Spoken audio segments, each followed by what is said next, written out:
Welcome! Thanks a lot for joining. This is Scaling Kubernetes for Less with Amazon EC2 Spot Instances. My name is Isaac Bayonrat. I'm a solutions architect at AWS based out of Barcelona, Spain.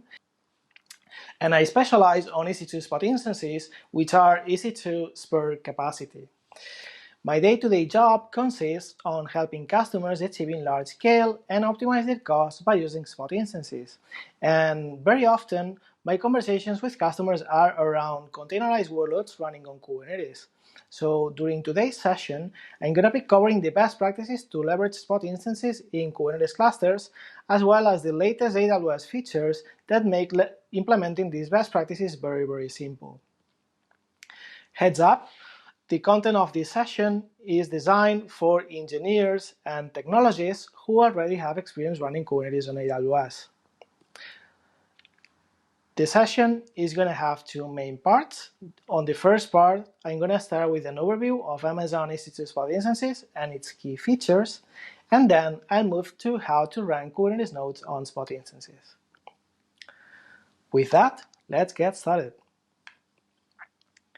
Amazon EC2 provides customers with compute capacity on demand, meaning that by invoking the API or with a few console clicks, customers can launch and terminate compute instances as they need them.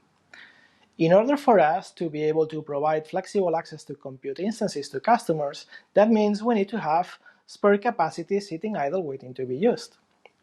If you consider that AWS as of today has more than 77 availability zones across 24 geographical regions, and that Amazon EC2 provides customers with more than 350 instance types, that means we have a significant amount of spare capacity. Instead of letting that capacity sit idle, what we do is we make it available to customers under the Spot purchase option. As Spot instances are a purchase option, that means that there is no difference between an on-demand and a Spot instance. The advantage is that Spot instances are priced with an up to 90% discount compared to the on-demand pricing. The Spot instance price is based on the long-term supply and demand trends for EC2 instances and changes infrequently and on smooth increments or decrements based on these long-term supply and demand trends. If you heard about the Spot pricing being based on bidding, that's something that changed in late 2017 and is not how Spot instances work anymore. As Spot instances are spare capacity, provided with steep discounts, that means that if we run out of spare capacity and there is increased demand for on-demand resources of the instance type you are using on the availability zone you are running, we will give you a 2-minute warning and then we'll get that instance back from you. This 2-minute warning is accessible programmatically via the EC2 metadata service or via Amazon Event Bridge. That means that you can use those 2 minutes to gracefully shut down your application or to leave your workload in a consistent state, like for example, taking a checkpoint. After those 2 minutes, the instance will be terminated. That means that for any workload that is flexible and fault tolerant, you can save a lot of money running it on Spot instances. In order for you to make the most out of Spot instances, it's very important that you understand how Spot capacity is structured. Spot capacity is structured in what we call Spot capacity pools. Each instance type in every availability zone in every region is a separate Spot capacity pool, which means that both price and capacity fluctuate independently from each other. While Spot price changes infrequently, the availability of spare capacity changes on real time. So that means that in order for you to be able to provision and maintain your target capacity using Spot instances, it's very, very important that you are flexible to use multiple instance types, meaning multiple families, multiple generations, and multiple sizes. Because this way you can tap into more capacity pools, and also if one of your Spot instances is interrupted, you can launch replacement capacity from a different capacity pool. Implementing instance type flexibility best practices is very, very simple, making use of EC2 autoscaling groups.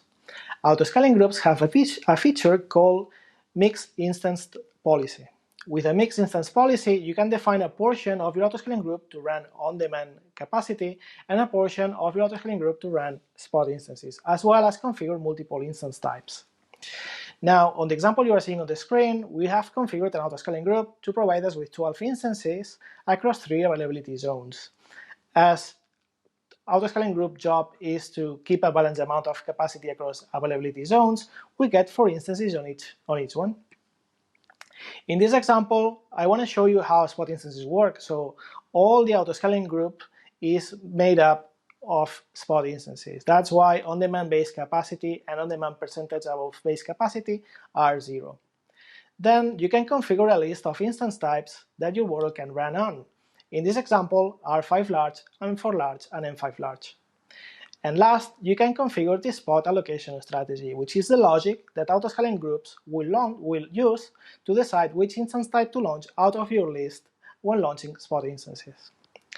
The capacity optimized allocation strategy is the one we recommend for the wide majority of workloads because they make use of real-time spare capacity availability metrics and launch instances on the optimal capacity pools based on capacity availability. That means that the likelihood of getting interrupted is lower as the instance comes from a capacity pool that has more spare capacity. The allocation strategy is evaluated every time autoscaling launches a new instance, either because it has to scale out or because one of your spot instances was reclaimed and it needs to launch a replacement instance. Now, while you can capture the 2 minutes interruption warning and react accordingly and make a more proactive approach, by default, autoscaling groups take a reactive approach to spot instance interruptions, meaning that if you don't do anything, the spot instance will get the 2 minutes warning, after the 2 minutes will be terminated, and after being terminated and failing health checks, autoscaling will pick that up and launch a replacement instance. While this works well for some workloads, and customers have also built automation to make a more proactive approach, customer feedback was that you wanted a more integrated approach. And for that, the EC2 autoscaling groups launched on November 2020 a new feature called capacity rebalancing. Capacity rebalancing makes use of a new signal that is issued to spot instances called EC2 Instance Rebalance Recommendation. This signal is issued whenever a spot instance is at elevated risk of interruption and can arrive before the 2 minutes warning, giving you some more time to react to that upcoming interruption. By simply enabling capacity rebalancing in your autoscaling group, whenever one of your instances is at elevated risk of interruption, autoscaling will attempt to launch a replacement instance. Provided that you have followed best practices and you have configured multiple instance types, and that you are making use of the capacity optimized allocation strategy, autoscaling will launch a replacement instance from the optimal pool at this moment in time.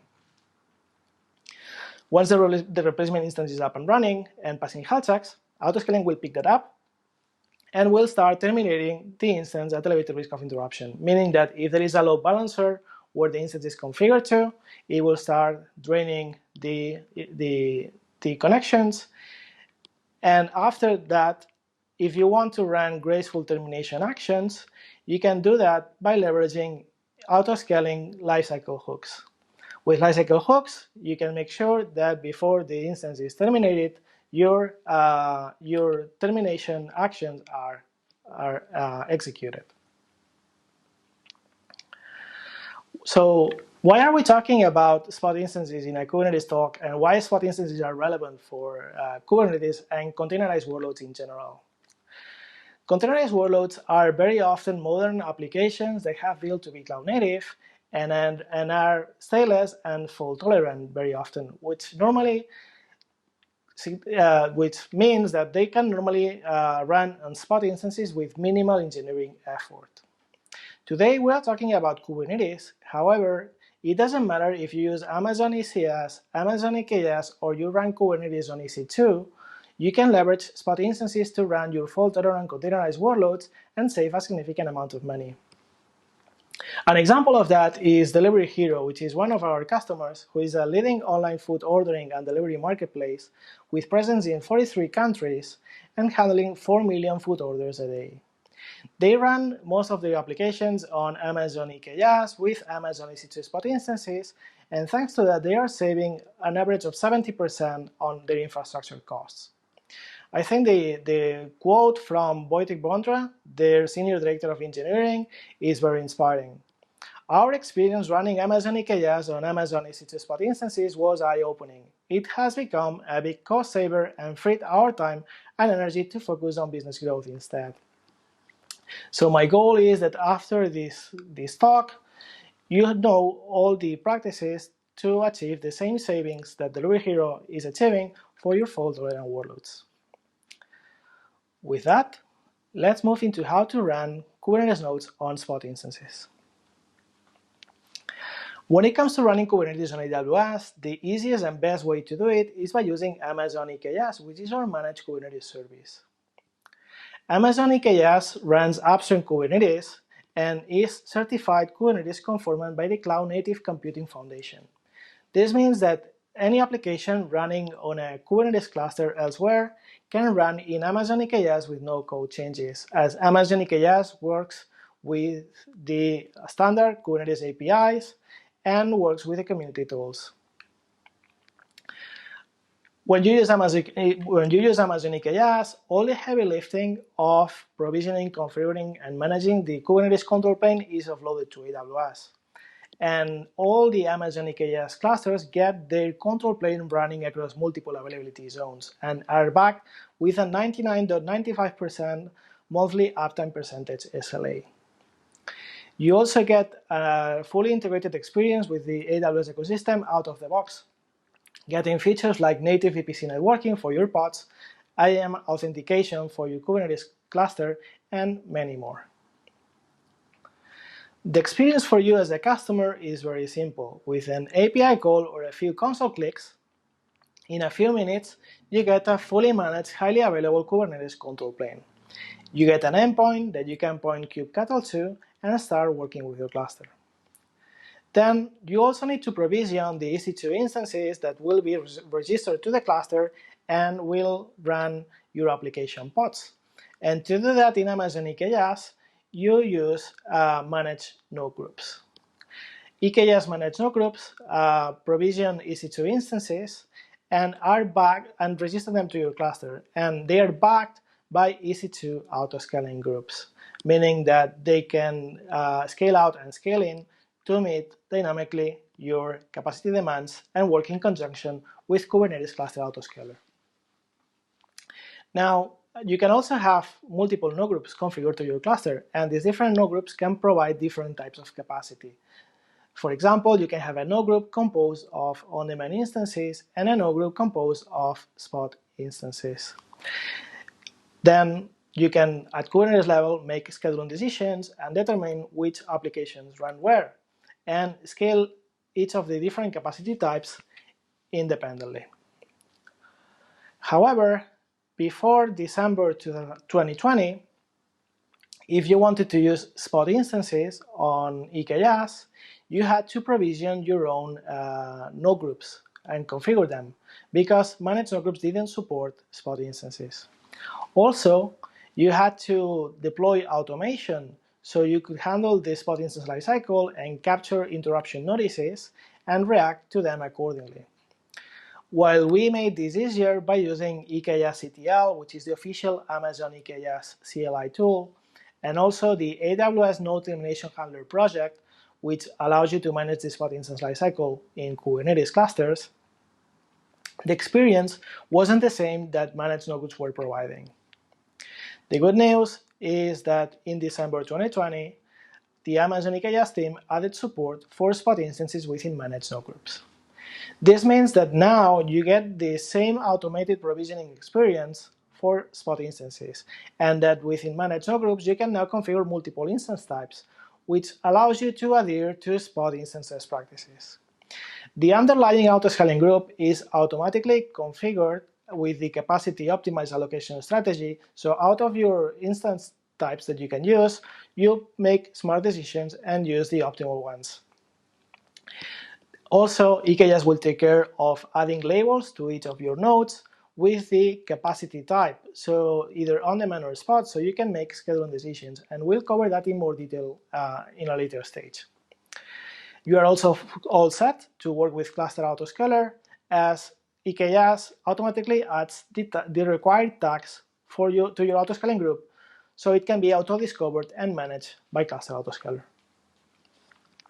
With managed node groups, you get managed node updates and terminations, meaning that, for example, when EKS makes a new Kubernetes version available to EKS and you want to deploy it to your nodes, with a simple API call, EKS will do a rolling deployment, bring up new nodes with the latest version, and gracefully drain the older nodes, so replacement pods can be scheduled on the newer nodes, and the new version is fully deployed on your cluster. Managed node groups have also included support to manage the Spot Instance lifecycle, so you no longer need to deploy automation like the AWS node termination handler to take care of interruptions. Plus, these features also builds upon the capacity rebalancing functionality that I introduced for EC2 autoscaling, taking a much more proactive approach to keeping your desired capacity when using Spot instances. And I'll cover that in more detail at a later stage. By default, the EKS managed node groups will run your nodes using the EKS optimized Amazon Linux 2 AMI.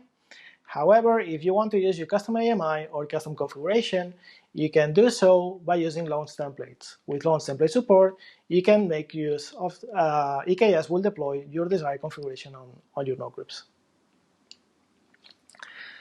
Configuring EKS managed node groups backed off Spot instances is very, very simple. What you are seeing on the screen is an example using EKS CTL. However, the same practices apply if you use your preferred infrastructure as code tool like AWS CloudFormation or Terraform, or if you use the AWS console. In EKS CTL, within a YAML file, you can define the configuration of your cluster. So then, the tool behind the scenes will launch CloudFormation templates with the desired configuration. We've added a parameter to the Managed Node Group section called Spot that, once enabled, will create a managed node group composed of Spot instances. And now you can provide a list of suitable instance types that we can use on your node group. A very important point, though, when you select instance types, very often customers use Kubernetes Cluster Autoscaler to scale out and scale in the underlying EC2 autoscaling group accordingly based on demand. Cluster Autoscaler makes a set of assumptions to calculate how many instances does it need to add or how many instances it can remove. And one of those assumptions is that the instances within a node group are homogeneous, meaning they provide the same number of eCPUs and memory. So it's important that if you use Cluster Autoscaler, when you configure your managed node group with Spot instances, you define instance types that have the same amount of resources. Once you are done with your configuration, you can, with a single command, EKSCTL, create node group -f and your configuration file, and in a couple of minutes, you'll get your Spot managed node group configured and running on your EKS cluster. Going through more than 350 instance types that Amazon EC2 provides as of today can be a bit overwhelming. And to help customers with that, the Spot Integrations development team open sourced a project called EC2 Instance Selector. EC2 Instance Selector can work as a CLI tool, but is also a Go library that you can integrate on your applications.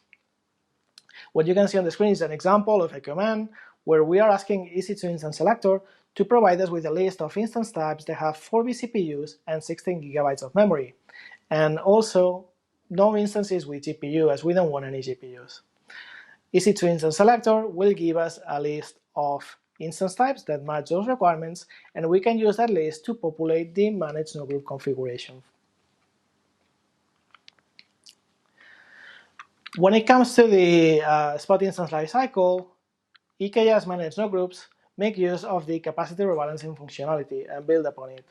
This means that whenever one of the spot instances on your managed node group is at elevated risk of interruption, Amazon EKS will pick that up and will attempt to launch a replacement instance. Again, provided that you've configured multiple instance types, and by using the automatically configured capacity optimized allocation strategy, a replacement instance will come up and will be bootstrapped and registered to the cluster. Once the instance is in ready state on Kubernetes, EKS will pick that up and will then cordon the node that is at elevated risk of interruption, so no new pods are scheduled there, and will start to drain the pods that are running on that node. As there is already a replacement instance up and running, Kubernetes should be easily creating replacement pods on the new instance or somewhere else in the cluster that match the requirements.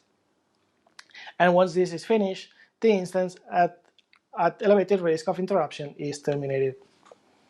With this, you'd make a much more proactive approach to keeping your desired capacity. When it comes to scheduling, now if we go back to the big picture, we have our EKS cluster. We've got two node groups, one of on-demand instances and another one of spot instances, and then we have our applications running on top of it. So we'll get our pods with its resource requirements, and then we may want that some applications are scheduled only on on-demand instances or only on spot instances.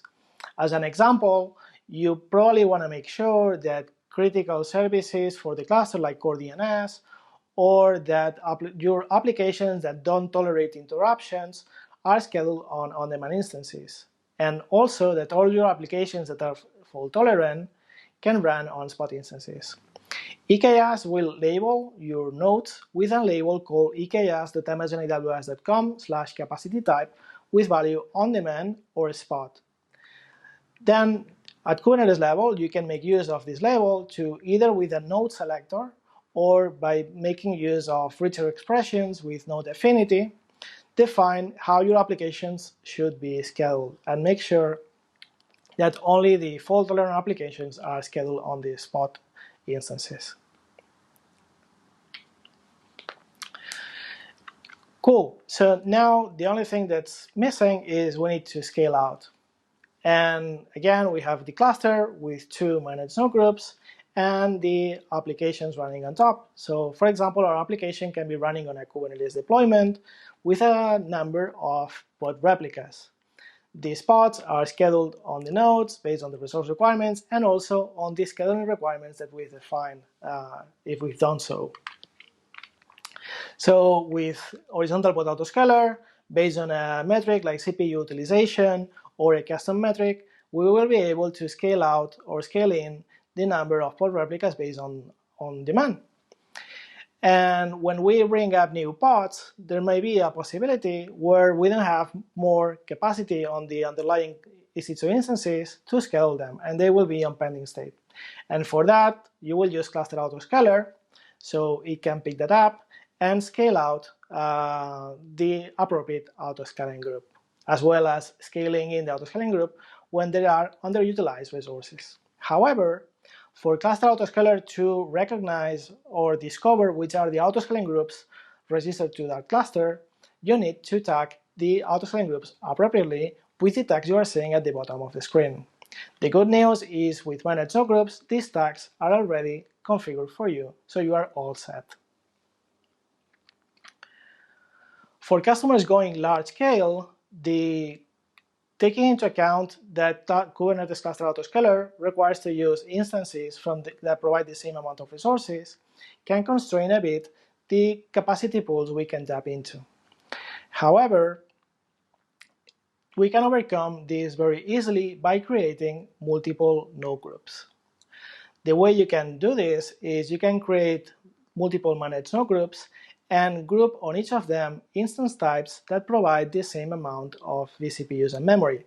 What you are seeing on the screen is an example where we have a managed node group with instances from the C family and the large size, the same for the M family, and the same for the C family. So now, when a pod is in pending state, Kubernetes cluster autoscaler will detect that and will have to scale out one of the autoscaling groups. And when there are multiple of them that match the requirements, Cluster Autoscaler uses what we call the expander.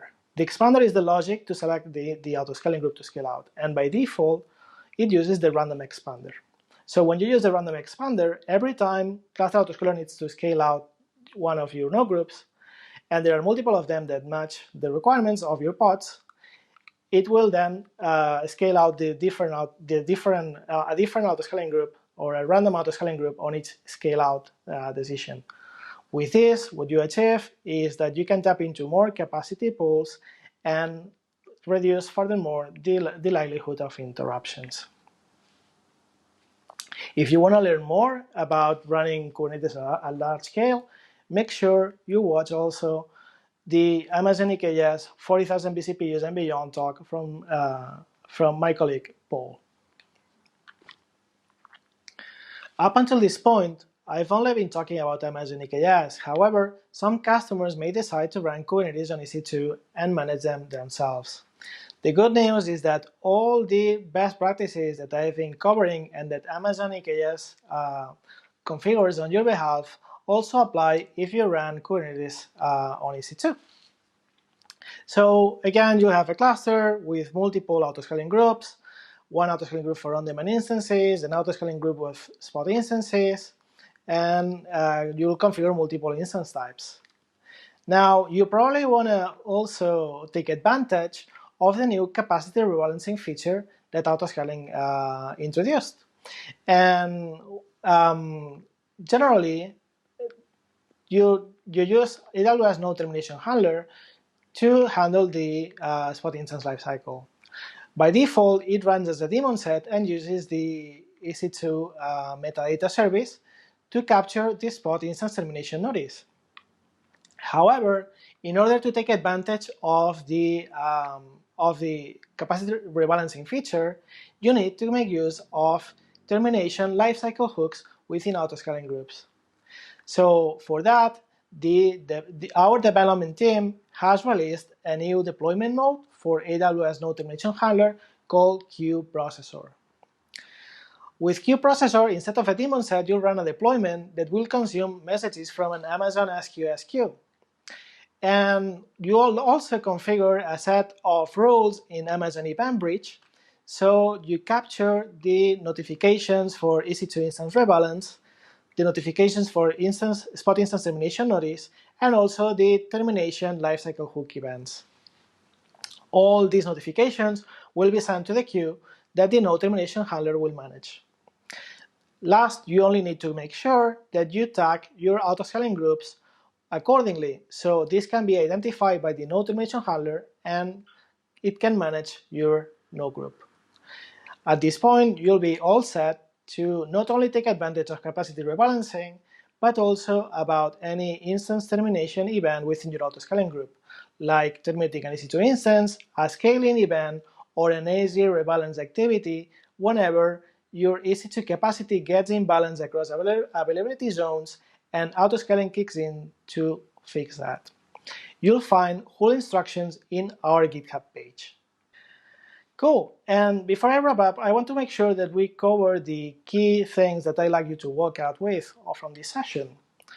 So first, if you have fault-tolerant applications and running on AWS and are not using spot instances as of today, I highly recommend you to take a look at this, as it's going to save you a lot of money.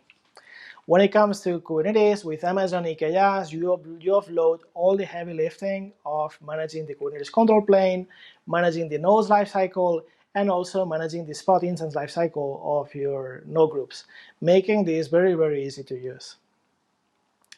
Make sure you can find multiple instance types on your configuration so you can tap into multiple capacity pools. If you are using managed node groups, we will configure capacity optimized on your behalf. If you are using self-managed Kubernetes, make sure to configure also capacity optimized.